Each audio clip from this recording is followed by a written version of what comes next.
Good morning, boys and girls. Mrs. Skiff brings you Chapter 5, My Father Meets Some Tigers from My Father's Dragon. The river was very wide and muddy, and the jungle was very gloomy and dense. The trees grew close to each other, and what room there was between them was taken up by great high ferns with sticky leaves.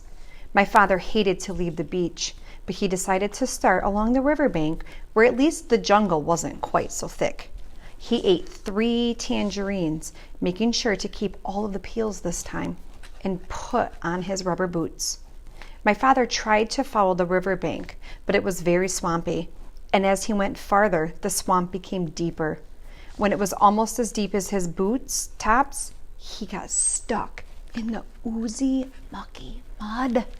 My father tugged and nearly pulled his boots right off. But at least he managed to wade to a drier place. Here the jungle was so thick that he could hardly see where the river was.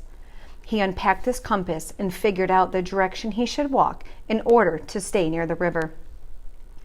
But he didn't know that the river made a very sharp curve away from him just a little way beyond. And so as he walked straight ahead, he was getting farther and farther away from the river.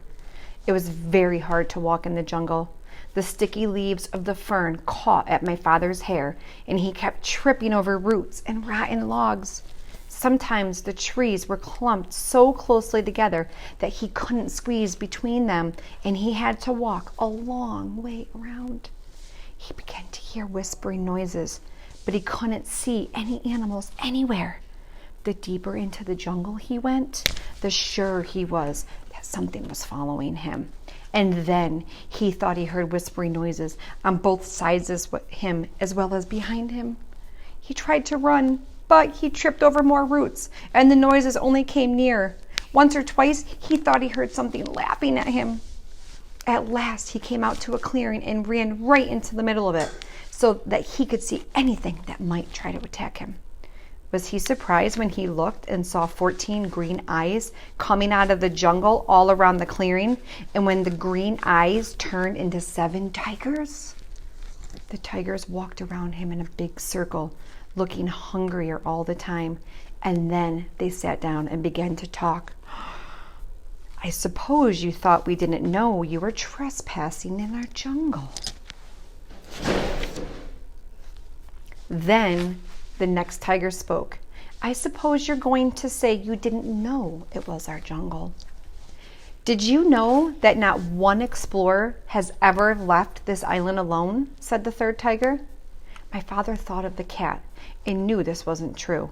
But of course, he had too much sense to say so. One does not contradict a hungry tiger. The tigers went walking on, talking in turn. You're our first little boy, you know. I'm curious to know if you're especially tender. Maybe you think we have regular meal times, but we don't. We just eat whenever we're feeling hungry, said the 5th tiger. And we're very hungry right now. In fact, I can hardly wait, said the 6th tiger. I can't wait, said the 7th tiger. And then all the tigers said together in a loud roar, let's begin right now! And they moved in closer. My father looked at those 7 hungry tigers, and he had an idea. He quickly opened his knapsack and took out the chewing gum. The cat had told him that tigers were especially fond of chewing gum, which was very scarce on the island. So he threw them each a piece, but they only growled. As fond as we are of chewing gum, we're sure we'd like you even better, as they moved so close that he could feel them breathing on his face. But this is very special chewing gum, said my father. If you keep on chewing it long enough, it will turn green. And if you plant it, it will grow more chewing gum. And the sooner you start chewing, the sooner you'll have more. The tiger said, why, you don't say? Isn't that fine? And as each one wanted to be the first to plant the chewing gum, they all unwrapped their pieces and began chewing as hard as they could. Every once in a while, one tiger would look into another's mouth and say, nope, not done yet. until they finally were all so busy looking into each other's mouths to make sure that no one was getting ahead that they forgot all about my father.